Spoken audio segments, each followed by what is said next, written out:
अस्सलाम वालेकुम वरहमतुल्लाहि वबरकातुहू। दोस्तों अली हसन अब्बासी किताब आहे प्यासी धरती रमदा बादल। नाविल निगार सिराज किस्त 41। बंगले ते मोटी मंज़ूर बाजीअ जे कमरे में हलियो वियो ऐं हू पंहिंजे कमरे ते हलियो आयो। बोरियत ऐं ख़फ़गीअ खे हज़म करण लाइ हू अख़बार जा पना उथलाइण लॻो। पोइ सफ़ेदे हिकु तस्वीर ऐं ख़बर पढ़ी हू उथी वेठो। तस्वीर में चित्रकार जो फ़ोटो ॾिनल हो ऐं ख़बर उहा हुई त उन ॾींहुं आर्ट्स गैलरीअ में हिन जे चित्रनि जी नुमाइश हुई ऐं उन जे हेठां हिन जे कनि तस्वीरुनि जो मुख़्तसिर अहवालु ॾिनल हो। ख़बर पढ़ी हिन जे दिलि में चित्रकार सां मिलण जी ख़्वाहिश भड़की उथी ऐं हू जल्दी सुठेरा कपिड़ा पाए ॿाहिरि निकितो। टैक्सीअ में चढ़ी अख़बार में ॼाणायल हंध ते पहुतो, पर उते पहुची हू ॼण त दरवाज़े ते बुत बणिजी वियो। हीअ त दुनिया ई निराली हुई। सुहिणनि सेप्तनि कपिड़नि में केतिरा माण्हू ऐं ज़ालूं भित ते टंगियल तस्वीरूं ॾिसंदा, हिक ॿिए सां तस्वीरुनि ते बहस कंदा अॻिते वधंदा थी विया। हिन ॾिठो त परियां हिकु कुंड में चित्रकार ॿिनि ज़ालुनि सां गॾु हिकु तस्वीर ॾांहुं मुंहुं करे ॻाल्हाए रहियो। ॻाल्हाईंदे चित्रकार जी नज़र हिन ते पई। हिन ज़ालुनि खे कुझु चयो ऐं हिन ॾांहुं वधी आयो। अच अनवर, उते ई छो बीह रहे? मूंखे अलाए जे छो पक हुई त तूं ज़रूरु ईंदे। तूं यादि करीं ऐं आउं न अचां, इहा ॻाल्हि थियणी न आहे, अनूअ खिली चयो। पर यार, माण्हुनि जे हिन मेड़ में आउं बिल्कुलु ओपिरो थो लॻां ऐं हीउ माहौल मुंहिंजे लाइ बिल्कुलु नओं ऐं अनोखो आहे। न अहिड़ी त का ॻाल्हि कान्हे, ईअं ई त माण्हू ॿियनि सां रुलंदो मिलंदो आहे। चित्रकार हिन खे हिमथाईंदे चयो। अचु त आउं तोखे पंहिंजे कनि दोस्तनि सां तारीफ़ करायां।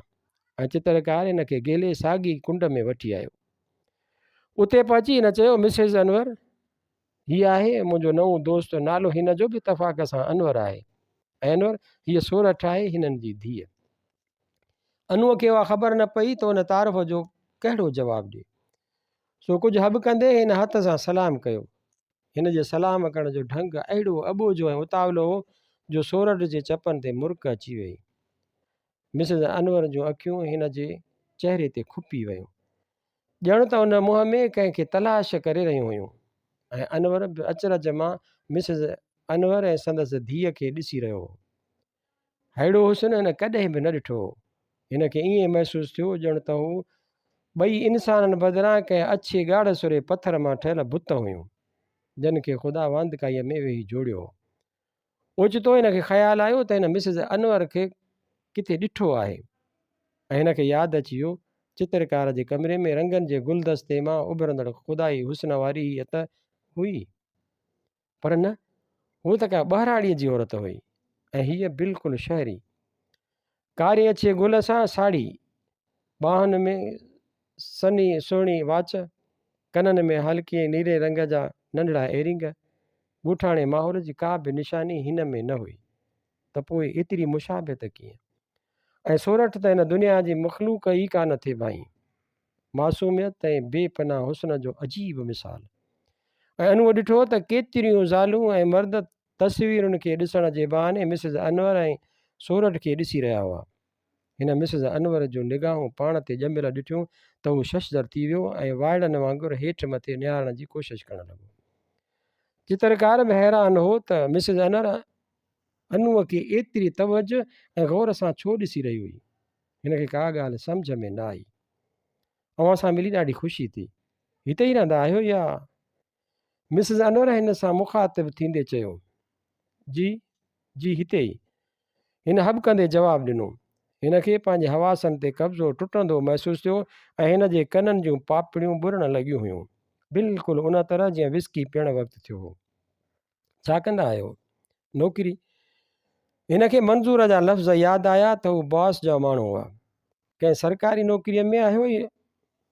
मिसिस अनवर वरी पुछो। जी न, ख़ानगी नौकिरी। अहिड़नि सवालनि जो हू बिल्कुलु आदी न हो। चित्रकार हिन जी परेशानीअ खे महसूसु करे वरितो ऐं विच में चयईं, आउं अनवर खे तस्वीरूं ॾेखारे थो अचां, एक्सक्यूज़ मी। ईअं चई अनवर खे ॿांह खां वठी हू ॿी तस्वीर ताईं अची पहुतो। उन तस्वीर में हिकु माउ हिकु लेटियल खिलंदड़ बालक खे पेट ते चुमी ॾेई रही हुई।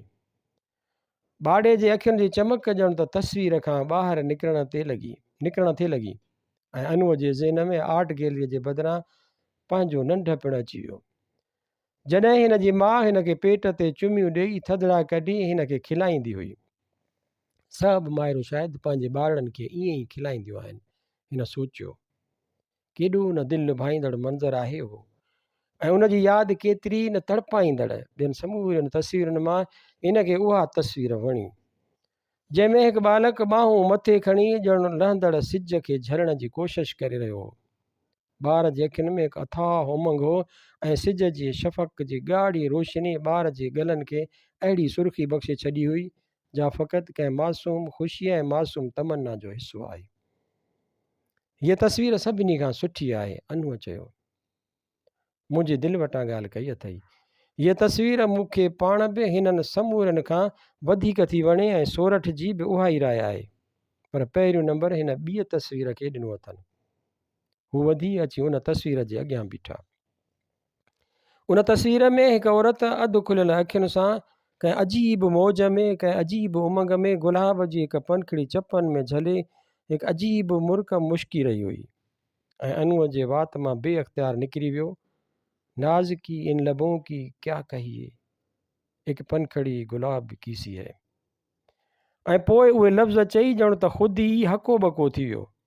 हिन खे ख़्वाब ख़्याल में बि उहा ॻाल्हि न हुई त हुस्न जे बाज़ार में ॿुधल उहो शहरु ईअं वरजाए वेंदो आहे त ओपिरो, पर वाह जो उनवान ॾिनो अथई।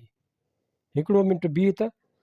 ऐं चित्रकार खीसे मां हिकिड़ो ॻाढ़ो चाक कढी उन तस्वीर जे हेठां उहो शहरु लिखी छॾियो।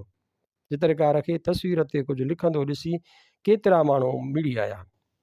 माण्हू उनवान पढ़ी वाह वाह करण लॻा।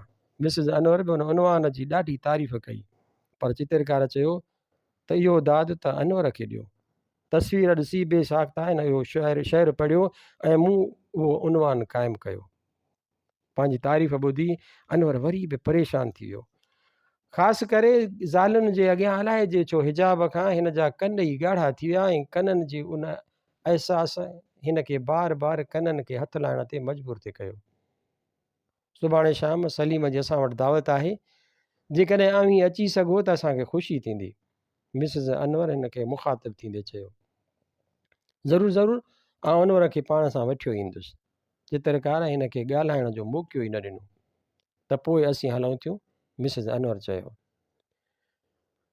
अनवर वञी मतां, आउं हिननि खे गाॾीअ ताईं पहुचाए थो अचां। चित्रकार ॼण त कपिड़नि में ई न थिए मापियो। अॼु बेहदि ख़ुशि थिए ॾिठो। अनूअ खे हिन जी ख़ुशीअ खां ॿ कंदड़ चहिरे ते ख़ुशी बि थी ऐं रीस बि थी। ॼण त हिन में हिकु दॿियल चिणग दुखंदी रही त काश आउं अहिड़ी ज़िंदगी घारे सघां। गैलरीअ मां आहिस्ते आहिस्ते थी माण्हू घटिजण लॻा, ऐं जॾहिं आख़िरी माण्हू हलियो वियो त चित्रकार हिन खे वठी ॿाहिरि आयो। ॿई ॼणा टैक्सीअ में चढ़ी चित्रकार जी घर पहुता।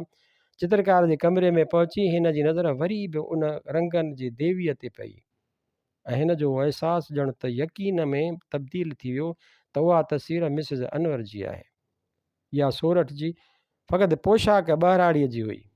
हिन अञा बि चित्रकार खे उन मुतलिक़ चोरणु न थे घुरियो, पर चित्रकार हिन जी नज़रुनि जी मंज़िल ॾिसी चुको हो, ऐं खुलियल बिस्तरे ते पाण खे उछलाईंदे हिन चयो, तुंहिंजे दिलि में अञा ताईं उहो सुवालु पियो तड़पे त हीअ तस्वीर कंहिंजी आहे, ईअं न? उन ॾींहुं एतिरो न जेतिरो अॼु। हिन पंहिंजो ॾोह क़बूलींदे चयो, तूं सम्झी थो त हीअ मिसिस अनवर जी तस्वीर आहे, ईअं न? या सोरठ जी? ख़ैर, सोरठ जी त बिल्कुलु कान्हे, छाकाणि त हिन तस्वीर जे चहिरे में जेका पुख़्तगी आहे सा सोरठ जे चहिरे में शायदि कुझु सालनि खां पोइ पैदा थिए। हिन तस्वीर ऐं मिसिस अनवर में मुशाबियत ज़रूरु आहे, पर मूं जॾहिं हीअ तस्वीर चिटी हुई तॾहिं मुंहिंजे ज़हन में फ़क़ति औरत जे हुस्न जो कमाल ऐं औरत जी सूंहं जी इंतिहा जो आदर्श हो। उहो आदर्श मुंहिंजे ज़हन जे गोशे गोशे में मौजूदु आहे, ऐं उहो कॾहिं बि न मिटी सघंदो। उहो आदर्श मिसिस अनवर खे ॾिसण खां अॻु बि मौजूदु हो। हीअ तस्वीर त उन जी झलक बि कान्हे, ऐं जॾहिं उहो आदर्श आउं रंगनि ऐं बुर्श सां पैदा करे सघंदुसि तॾहिं आउं पंहिंजे हिन फ़न खे तकमील ते सम्झंदुसि। पर हीअ ॿाहिराड़ीअ जी पोशाक, हीअ ॿाहिराड़ीअ जा रंग, ॿाहिराड़ी त पंहिंजी रग रग में आहे दोस्त। मुंहिंजे ॿारोतण जो हिसो आहे, जेको ॿारोतण मूंखां खसियो वियो। अड़े वरी तोखे पंहिंजा सूर ॿुधाइण वेही रहियसि ऐं अॻिए भेरे वांगुरु पाण ॿई रोअण लॻंदासूं। तूं ॿुधाए कीअं आहीं? मूंखे ख़ुदि का ख़बर न आहे। जॾहिं खां ॻोठां वापसि आयो आहियां ज़िंदगीअ में हिकु अजीब ख़ाल पैदा थी पियो आहे। पंहिंजे पाण मां वेसाह निकिरी वियो आहे ऐं जिन ॻाल्हियुनि ते अॻे वेसाह हूंदो हो उन्हनि मां वेसाह घटिजंदो थो वञे। ईअं थो महसूसु थिए ॼण त ज़िंदगी मजबूरनि ऐं ज़बरदस्तीअ ज़िंदह रहण जो नालो आहे। आउं को पढ़ियल लिखियल ॾाहो कोन आहियां, पर ईअं थो भायां ॼण त हर कंहिं माण्हूअ जे हर कंहिं क़दम जे पोयां ख़ुदि गर्ज़ी या ख़ुदि पसंदी कार फर्मा आहे। एतिरी तक़रीर अनूअ कॾहिं बि न कई हुई।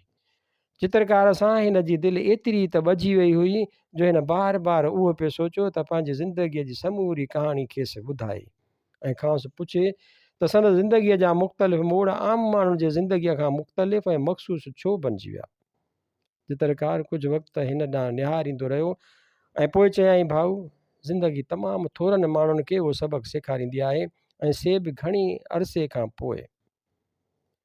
तो एतिरे थोरी ॼमार में ज़िंदगीअ जा उहे सच ॻोल्हे लधा आहिनि जेके ॾाहा ऐं ॾाहप जा ॾहेसर ॾुखनि सां ॾंगिजी पोइ लहंदा आहिनि।